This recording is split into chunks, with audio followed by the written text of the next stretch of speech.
Le projet de master spécialisé en laparoscopie est un projet qui est lauréat d'un appel concurrentiel qui a été lancé par la Commission coopération au développement de l'ARES en 2015. Et donc ce projet a démarré en 2016 sur un financement de la coopération belge au développement dans le cadre d'un appel qui vise à promouvoir soit des formations sud, soit des projets de recherche pour le développement. Donc nous finançons des projets sur 5 ans. Ce projet a été sélectionné sur base de critères scientifiques, de qualité scientifique, et également sur des critères de pertinence au développement.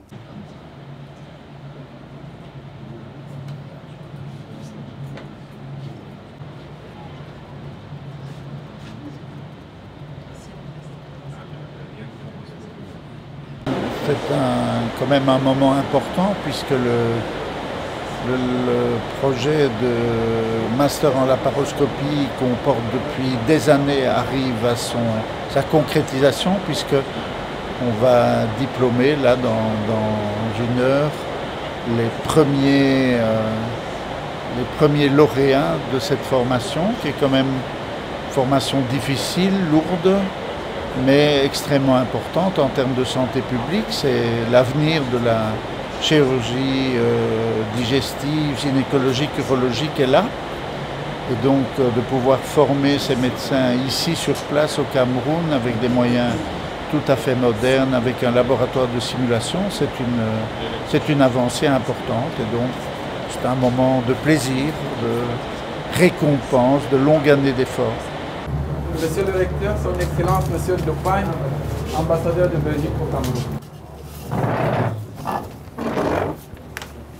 Monsieur le recteur. Ah oui. Bienvenue, monsieur l'ambassadeur. Merci beaucoup. Merci beaucoup.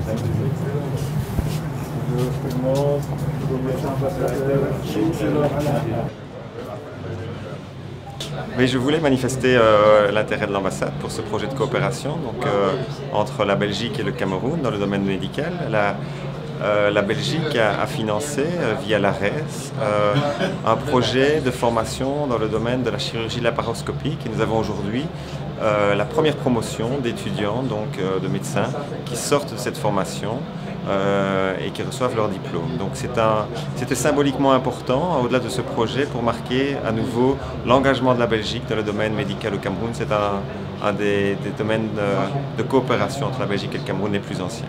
La formule la plus appropriée qu'on s'est dit, c'était de pouvoir créer un centre de formation sur place. Comme ça, on adapte les candidats aux réalités locales.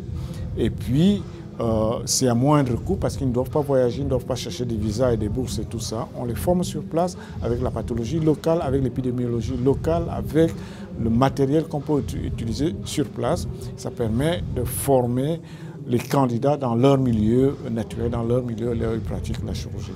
Donc c'est dans ce contexte-là qu'on a mis au point ce projet de chirurgie laparoscopique avec le professeur Sobgoui, dont j'ai écrit la partie médicale. Il a écrit la partie, je dirais, institutionnelle pour pouvoir trouver des fonds et tout ça. On a imbriqué tout ça ensemble.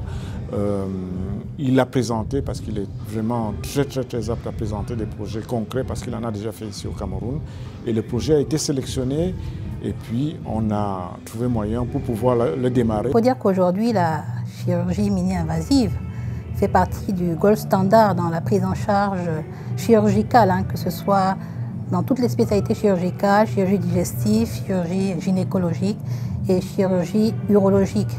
Donc pour être au niveau, je pense que tout chirurgien aujourd'hui doit savoir opérer par laparoscopie. Donc c'est pour cette raison que j'ai intégré cette première promotion du master. J'ai voulu intégrer le master en laparoscopie parce que je suis un fervent partisan de la chirurgie mini-invasive. Je crois en cette chirurgie qui est une technologie nouvelle d'appréhender les interventions chirurgicales.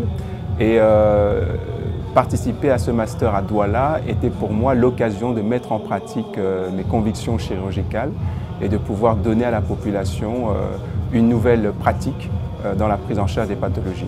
On ne s'est pas basé sur un cours scientifique ex cathedra avec des présentations qui sont données, annonnées, digérées par les étudiants. On les a vraiment fait participer dans un processus où ils doivent répondre à des des compétences et à des références. Donc il y a un processus pédagogique référentiel où il y a toute une série de domaines à remplir, à compléter, et dans ces domaines, il y a à chaque fois des compétences, et donc tout ça interagit, s'interconnecte et conduit en fait à un meilleur, je dirais, une formation plus cohérente qu'un cours ex cathedra qui est vraiment tout à fait vertical.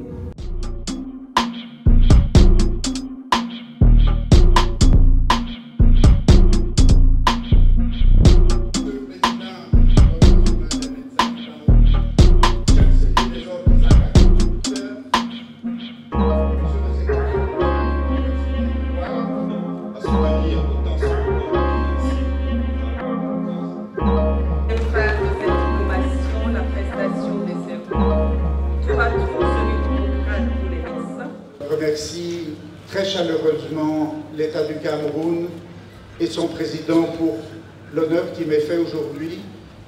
Je le prends pour une reconnaissance du travail des équipes de l'Université de Bruxelles, mais aussi de l'Université de Yaoundé et de l'Université de Douala, qui au cours de ces 20 dernières années ont travaillé ensemble pour construire des ponts, pour former les générations de médecins, et j'ai vu avec énormément d'émotion plusieurs d'entre eux dans le corps enseignant de Douala aujourd'hui. C'est en leur nom à tous que je reçois cet honneur qui revient d'abord aux gens de terrain, à ceux qui travaillent tous les jours, et je félicite les lauréats d'aujourd'hui qui sont les médecins de demain et leurs familles pour l'achievement que représente la cérémonie d'aujourd'hui. Je ne veux pas être plus long. Encore une fois, merci et bon travail. Au nom de l'ARES, c'est l'Académie de recherche et d'enseignement supérieur, et en particulier au nom de toute la communauté de professeurs et de chercheurs qui sont engagés en coopération académique et scientifique, je souhaite rappeler la place importante que tient le Cameroun dans notre coopération. Elle représente aujourd'hui la première communauté d'étudiants qui bénéficient de nos cours et stages internationaux en Belgique. C'est important. La coopération, c'est aussi 2 projets en cours, donc celui du master de spécialisation donc sur les questions de santé, mais aussi des projets liés aux sciences du sol. Et au total, c'est pas moins de projets avec 4 universités camerounaises, donc près de la moitié des universités camerounaises. C'est voilà, un programme de coopération qui, nous espérons, prendra de l'ampleur. Beaucoup d'étudiants, des projets qui devraient se multiplier, on l'espère. Ce projet de master en spécialisation en laparoscopie n'aurait pas pu se développer si nous n'avions pas le soutien de l'Université de Douala et de ses autorités, sans le soutien aussi de l'ambassade de Bruxelles, de Cameroun à Bruxelles, qui nous facilite les voyages de tous les promoteurs engagés, donc je tiens chaleureusement à les remercier. Sans le soutien de l'État fédéral belge qui, pour sa confiance accordée à la coopération universitaire, reste un bailleur important. Et enfin, à l'équipe de promoteurs belges et également à l'équipe de promoteurs issus de la diaspora camerounaise qui mettent tant de cœur dans la réalisation de ces projets. Enfin, il me reste à féliciter les 13 lauréats qui, nous l'espérons, seront le relais pour la 2e promotion qui vient juste d'être sélectionnée. Donc nous comptons sur vous pour la formation et le soutien à cette nouvelle cohorte qui commence dès demain, je crois. Je voulais vous assurer du soutien de l'ARES et de l'intérêt que nous avons dans la coopération avec le Cameroun. C'est avec un grand plaisir que j'assiste aujourd'hui à cette cérémonie de remise de diplôme, et en particulier de remise de diplôme aux lauréats de la première promotion du master professionnel en chirurgie laparoscopique de l'Université de Douala.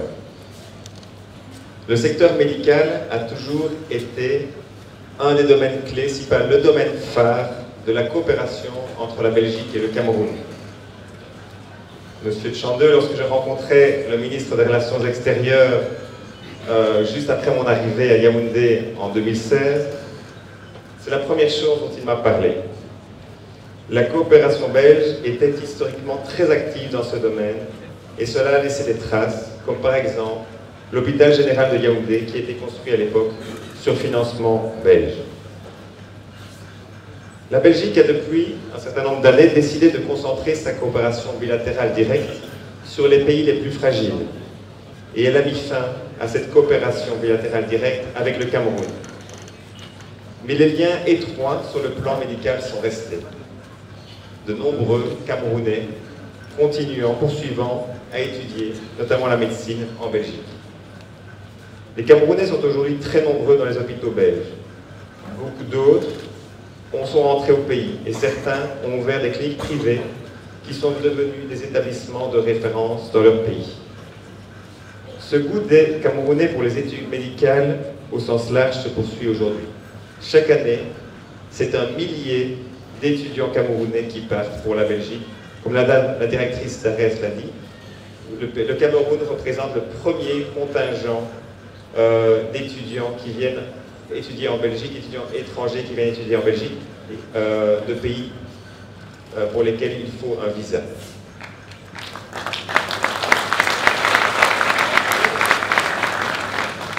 Avant donc des pays comme la RDC, avec laquelle la Belgique a évidemment des liens privilégiés, mais aussi avant des pays qui mettent beaucoup d'importance sur l'éducation, comme l'Inde, la Chine ou la Russie par exemple. Le Cameroun est plus représenté en Belgique que ces pays. Alors la collaboration belgo-camerounaise dans ce projet de master en chirurgie laparoscopique de l'Université de Douala s'inscrit dans cette longue tradition évidemment. Elle n'est pas le fruit du hasard. Elle a vu le jour grâce à la volonté du gouvernement camerounais ainsi que de l'ambassade du Cameroun à Bruxelles de mettre à contribution la diaspora en Belgique pour moderniser le paysage sanitaire camerounais. Cette diaspora a répondu présent et le projet a pu se concrétiser grâce à l'appui de l'ARES, qui est la Fédération des établissements d'enseignement francophones de Belgique, l'ARES, donc, qui a débloqué un budget de 500 000 €, donc c'est-à-dire plus ou moins, si je compte bien, c'est pas mon faute, 328 millions de francs CFA. Un budget qui inclut notamment des bourses de recherche.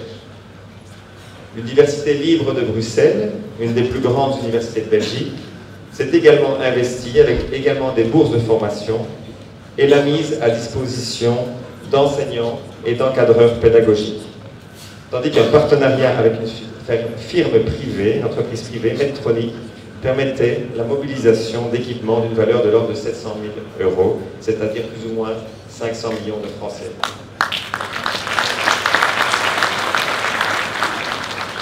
Monsieur le gouverneur, je me réjouis de constater que ce projet est maintenant bien implanté à l'université de Douala. J'espère qu'il contribuera à améliorer la prise en charge des pathologies chirurgicales grâce aux multiples avantages de la laparoscopie. L'essor de cette nouvelle approche chirurgicale devrait non seulement permettre de réduire le caractère invasif des interventions pour un meilleur confort des patients, mais aussi de réduire les coûts pour la collectivité et les évacuations sanitaires vers l'étranger. Je suis aussi très heureux du volet de transfert de savoir-faire, de transfert de technologie de ce projet. Ce transfert qui se concrétise par la remise des diplômes de ce jour, et je souhaite beaucoup de succès aux lauréats de cette première promotion. Merci de votre attention. Docteur Touzon, mention très honorable.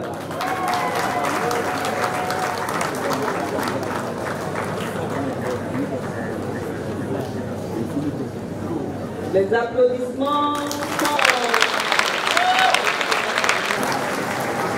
Docteur Moutin, mention très honorable.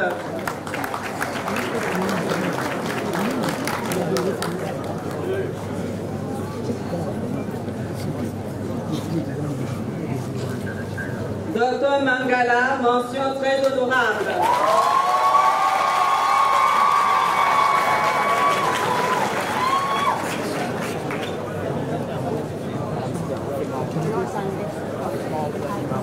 Docteur Diacolo, mention très honorable.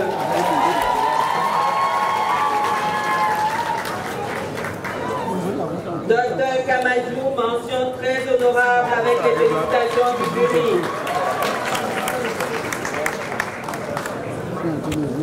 Docteur Sambou, mention très honorable avec les félicitations du jury. Docteur Edjiki, mention très honorable. Docteur Bakoué, mention très honorable. Docteur Ney, mention très honorable.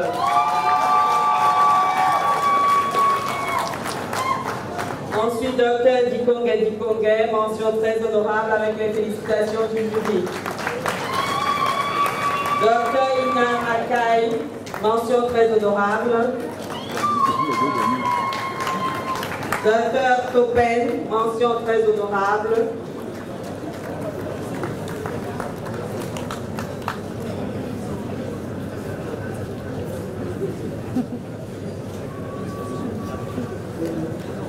Et enfin, Docteur Dargo, mention très honorable. Merci, Monsieur le Recteur, pour la remise de ces diplômes.